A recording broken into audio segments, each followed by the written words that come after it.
Film yang akan kita bahas pada kesempatan kali ini berjudul The Wolf of Wall Street, rilis pada tahun 2013. Film ini diangkat dari kisah nyata seorang penulis Amerika dan motivator yang bernama Jordan Belfort saat dia masih menjadi seorang pialang saham, yang kemudian akhirnya kehidupannya hancur dikarenakan kejahatan dan kesalahan yang sudah dilakukannya sendiri. Film ini disutradarai oleh Martin Scorsese dengan aktor favorit gue yaitu Leonardo DiCaprio yang berperan sebagai Jordan Belfort. Mengambil setting di tahun 80-an, Jordan yang saat itu baru saja menikah mencoba memulai bekerja sebagai pialang saham di Wall Street untuk perusahaan LF Rothschild. Jordan bertemu dengan Mark Hanna, seorang pialang saham senior nyentrik yang nantinya akan menjadi leadernya di perusahaan tersebut. Di bawah pengawasan Mark, Jordan pun belajar banyak tentang tips dan trik untuk menjadi seorang pialang saham sukses. Salah satunya, untuk menjadi seorang penjual saham, harus bisa memberikan mimpi-mimpi dan ilusi ke calon pembelinya. Mark juga berkata, jika kau ingin menjadi seorang pialang saham yang sukses, kau harus siap akan perubahan dalam hidupmu. Karena seorang pialang saham mempunyai tingkat stres yang tinggi. Dari sinilah Jordan mulai dikenalkan dengan 3 kebiasaan buruk yang sering dilakukan oleh seorang pialang saham, yaitu pesta, bikin donat, dan menjadi narkoboy. Beberapa bulan kemudian, pada 19 Oktober 1987, Jordan akhirnya diangkat sebagai pialang saham berlisensi. Hari pertama di mana ia menjadi pegawai tetap di perusahaan RF Rothschild. Namun, pada hari itu juga terjadi suatu peristiwa pasar saham global hancur. Peristiwa yang menggemparkan tersebut disebut Black Monday. Karena kejadian tersebut, perusahaan tutup dan Jordan pun harus merelakan karirnya hancur di hari itu juga. Selanjutnya Jordan mencari pekerjaan baru. Jordan pun diterima di sebuah perusahaan pialang saham di Long Island dengan nama Investor Center. Perusahaan tersebut hanya berfokus bermain di saham kelas rendah saja, atau bisa dibilang menjual saham perusahaan yang tidak terdaftar di bursa saham. Tidak banyak yang tertarik untuk menanam saham di sana, karena perusahaan yang ditawarkan adalah perusahaan kecil yang belum tentu akan sukses. Tapi yang membuat Jordan tertarik dengan perusahaan tersebut adalah nilai komisi yang didapatkan di setiap sahamnya. Meskipun nilai sahamnya kecil dibanding dengan saham blue chip yang pernah dijual di perusahaan sebelumnya, namun komisi yang didapat mencapai 50% dari setiap sahamnya. Di hari itu juga Jordan langsung menerima tawaran dari perusahaan tersebut. Berkat ilmu dan nasihat yang dia terima di perusahaan sebelumnya, yang mengharuskan lebih agresif dan selalu menetapkan target setinggi mungkin di setiap harinya, Jordan pun akhirnya berhasil menjual saham senilai $4.000 di hari pertama. Untuk hitungan orang baru, itu merupakan pencapaian sangat besar di perusahaan tersebut.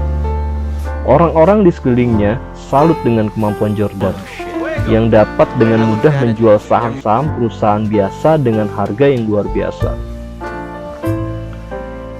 Selanjutnya, sebagai bentuk pencapaian dirinya, Jordan akhirnya memutuskan untuk membeli sebuah mobil klasik milik Jaguar.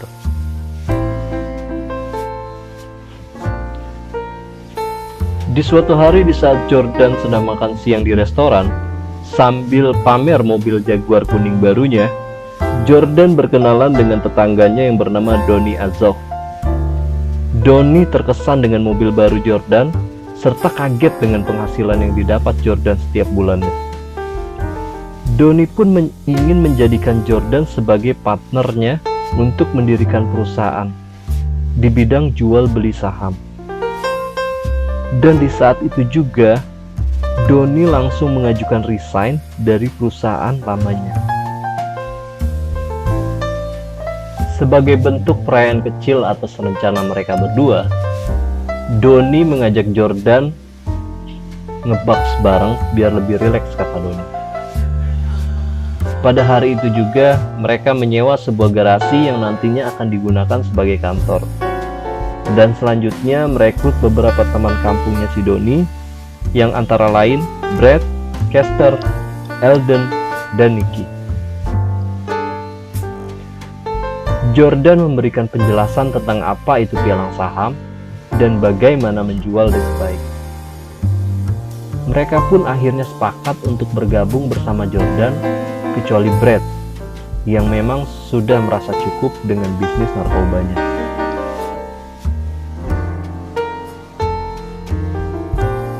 Jordan akhirnya meresmikan perusahaan barunya yang bernama Stratton Oakmont. Sebagai seorang pemimpin, Jordan tidak segan-segan memberikan contoh langsung kepada semua karyawannya bagaimana menjual saham yang baik dan benar ke orang kaya di Amerika Serikat saat itu.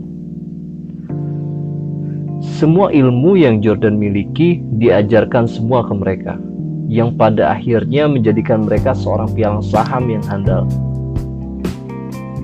Perusahaan pun berkembang pesat dalam waktu singkat, sehingga mampu merekrut banyak karyawan loyal di dalamnya. Jordan selalu memberikan reward untuk karyawan yang berhasil mencapai target di setiap bulannya. Karena pesatnya perkembangan perusahaan dan banyaknya pendapatan yang dihasilkan di setiap bulannya, membuat majalah Forbes menulis artikel tentang Jordan dan perusahaannya, serta menjuluki Stratton Oakmont sebagai The Wolf of Wall Street di headline mereka. Setelah pemberitaan dari majalah bisnis Forbes tersebut, ratusan investor muda berbondong-bondong ke perusahaannya. Akhirnya Jordan pun mengundang para investor muda tersebut untuk party di villa mewah di pinggir pantai. Jordan dan gengnya sangat menikmati party di hari itu. Di saat mereka asik pesta narkoba, Donnie yang sedang teler meracau tentang teman masa kecilnya yang mempunyai UMKM membuat sepatu wanita yang bernama Steve Madden. Di saat itulah Jordan berinisiatif mencari perusahaan yang secara umum sahamnya dapat dibeli, lalu perusahaannya akan didaftarkan ke bursa saham. Di waktu itu juga Jordan terpesona dengan kecantikan salah satu tamu wanitanya bernama Naomi. Jordan langsung bergegas berkenalan dengan wanita tersebut. Istri Jordan langsung menaruh curiga dengan tingkah suaminya. Dia pun menyuruh istri Donnie untuk melihat apa yang sedang dilakukan Jordan. Namun, di saat itu juga Donnie yang saat itu masih dalam keadaan teler langsung mengeluarkan pistol airnya di depan umum. Melihat tingkah suaminya, istri Donnie pun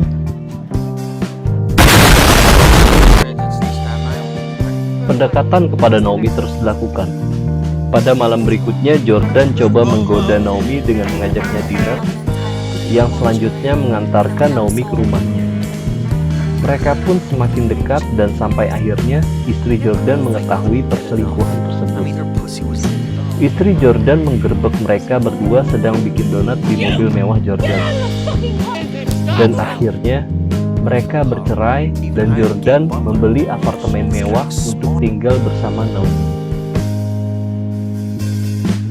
Singkat cerita, Jordan pun mengadakan pernikahan mewah bersama Naomi.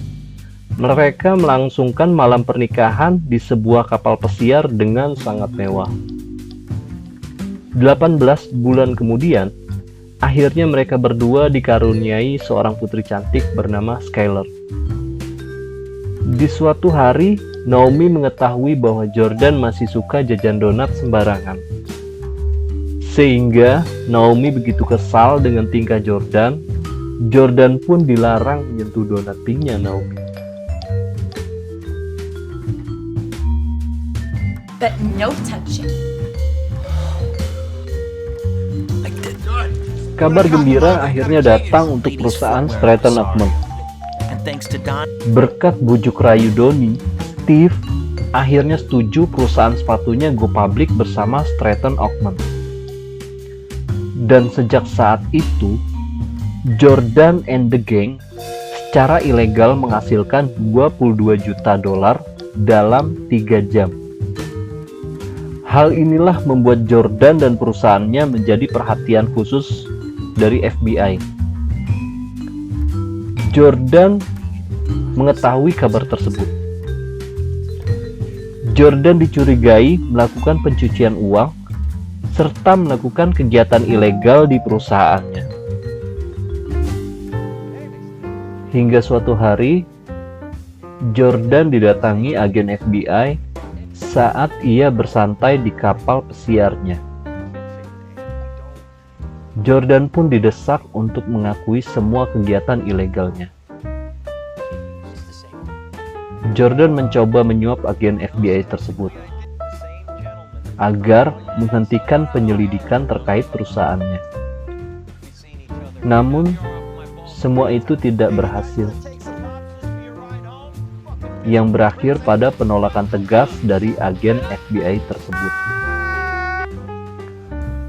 Merasa cemas dengan harta dari perusahaan yang sedang terancam, Jordan pun berencana menyelundupkan serta menyimpan semua uangnya di bank Swiss, serta membuka rekening atas nama Emma, bibinya Naomi, yang merupakan warga negara Inggris, dengan harapan harta kekayaan Jordan tidak terhendus oleh FBI.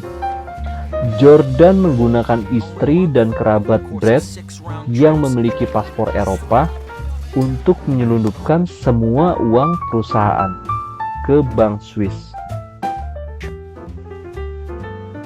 Esok harinya, Jordan langsung terbang ke Swiss lalu bertemu dengan kepala bank korup yang bernama Mr. John.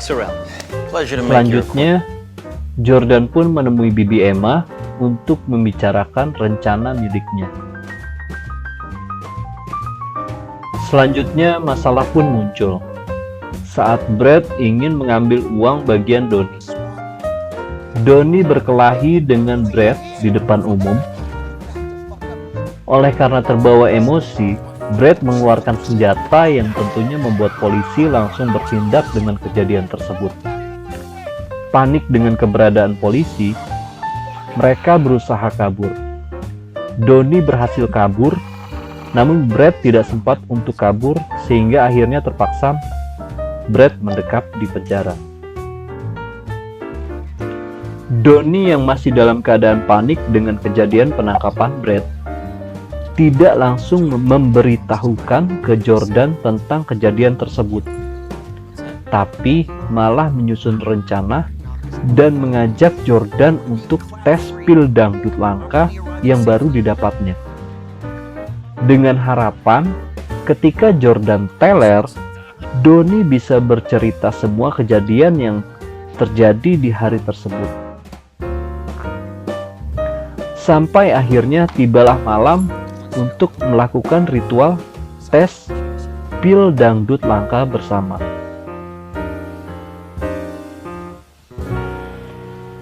Karena badan mereka berdua sudah sangat terbiasa dengan berbagai macam jenis narkoba, mereka pun minum sebanyak mungkin pil dangdut tersebut. Tak lama Naomi menghampiri mereka dan berkata bahwa ada telepon dari rekannya dari Pak Botak, seorang penyelidik swasta yang disewa Jordan. Pak Botak pun mengatakan bahwa semua akses telepon pribadinya sedang disadap FBI dan meminta Jordan untuk menelponnya melalui telepon umum.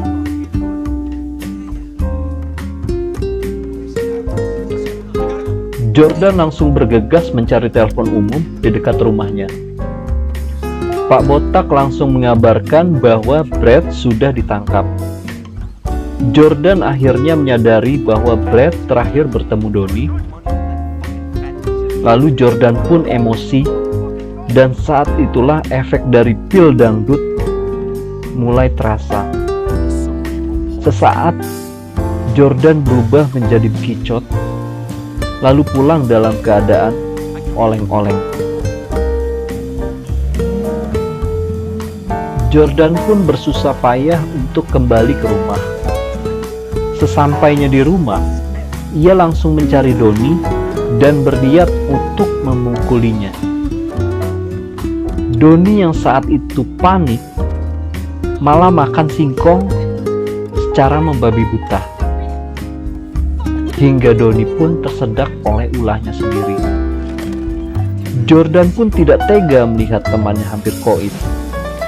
Dengan kekuatan tepung sakti Jordan pun dapat mengembalikan kekuatannya sehingga Donnie pun berhasil diselamatkan.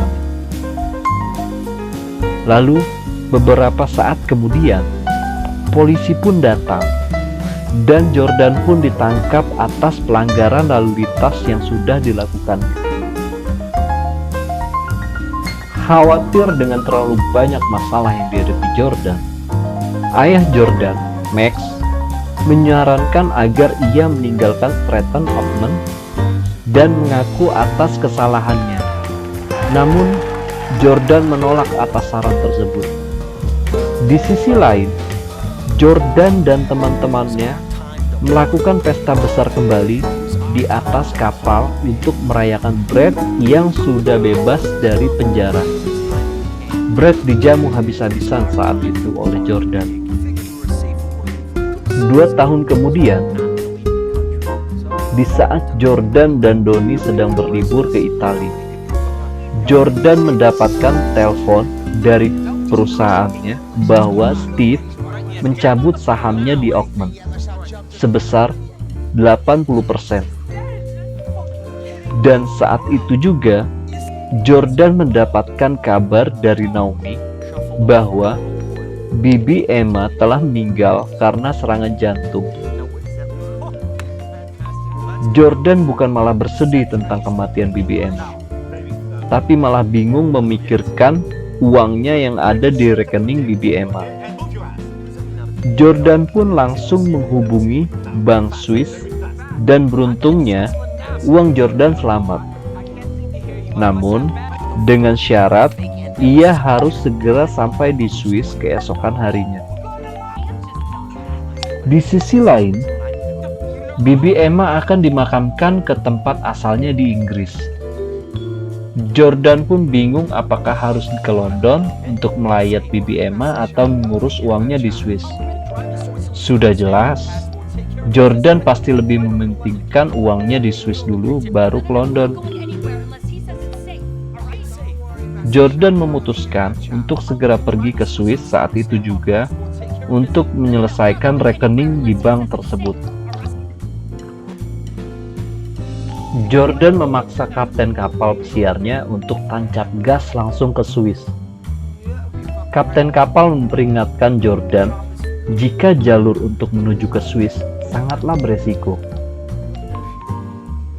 Karena tidak menghiraukan perkataan si kapten, akhirnya kapal yang ditumpangi mereka menghadapi badai besar di malam itu. Hingga akhirnya kapal mereka terbalik akibat dihantam ombak besar. Setelah mereka diselamatkan, pesawat yang dikirim untuk menjemput mereka serta membawa mereka ke Swiss hancur dikarenakan tersambar petir dan tersapu badai di malam itu juga. Jordan pun akhirnya terlambat untuk sampai ke Swiss tepat waktu. Karena kejadian tersebut, Jordan akhirnya mengambil hikmah di balik nasib buruknya sebagai tanda dari Tuhan serta memutuskan untuk sadar. Selama 2 tahun, Jordan pun melakukan rehabilitasi narkoba serta membuat seminar finansial ke orang-orang di sekitarnya. Di saat Jordan mencoba mempromosikan seminarnya secara langsung di stasiun TV, tiba-tiba FBI menangkap Jordan di saat itu juga. Oleh karena Mr. Jane yang sudah ditangkap duluan saat sedang asik pesta di Florida. Mr. Jane pun membeberkan semua kegiatan ilegal Jordan di perusahaan Oakman. Karena dakwaan dari jaksa yang sangat banyak serta harus membayar denda sebesar 10 juta dolar, Jordan didesak untuk bekerja sama dengan FBI dan memberitahukan semua kecurangan yang sudah dilakukan bersama teman-temannya di Oakman.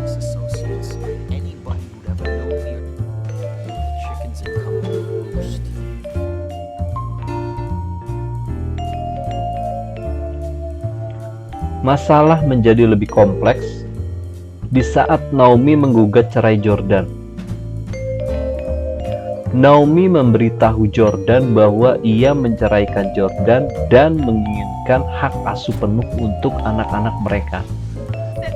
Jordan tidak terima atas pernyataan dari Naomi dan langsung membawa secara paksa putrinya Skyler untuk masuk ke dalam mobilnya.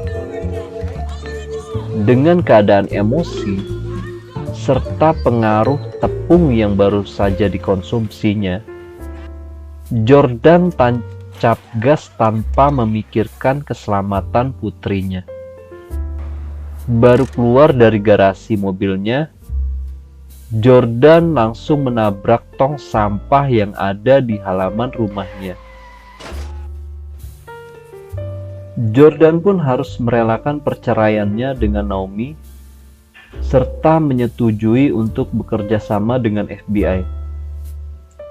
Keesokan paginya, Jordan yang sudah dipasang penyadap oleh FBI lalu datang ke perusahaannya serta menemui Donnie. Jordan lalu memberikan secari kertas dan memberitahu ke Donnie agar berhati-hati dalam menyampaikan hal-hal yang berhubungan dengan Stratton Oakman. Donnie yang sangat kecewa dengan sikap Jordan yang setuju atas permintaan FBI untuk memata-matai teman-teman dekatnya, lalu menyimpan catatan tersebut serta melaporkannya ke FBI. Jordan pun lalu ditangkap karena melanggar kesepakatan kerjasama. Tidak lama usai penangkapan Jordan, FBI menggerbek dan menutup Stratton Oakman di saat itu juga. Terlepas dari semua pelanggaran, Jordan mendapatkan keringanan hukuman atas kesaksiannya dan hanya mendapatkan hukuman selama 3 tahun di penjara. Setelah keluar dari penjara, Jordan akhirnya menulis buku tentang perjalanan dirinya serta menjadi motivator sales terkenal di Amerika.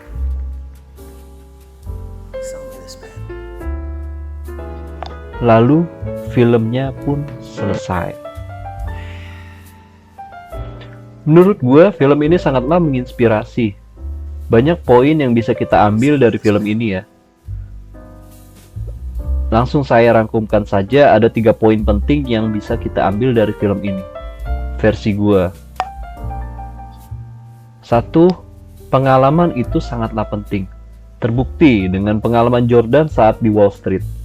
Jordan mampu menginspirasi orang-orang di tempat kerjanya yang baru. Kedua, teruslah berinovasi dan tetaplah menginspirasi orang di sekelilingmu. Jordan selalu menginspirasi serta menghargai semua karyawannya. Inilah mengapa semua karyawannya menjadi loyal terhadapnya. Dan yang terakhir tentu kalian sudah tahu, yaitu jauhilah narkoba. Demikianlah ulasan singkat gua. Terima kasih untuk kamu yang sudah menonton review dari film semalam. Mohon di komen aja ya, dan berikan gua saran atau kritik agar channel ini bisa berkembang menjadi lebih baik lagi. Sampai jumpa di review-review film selanjutnya. Salam film semalam. Bye.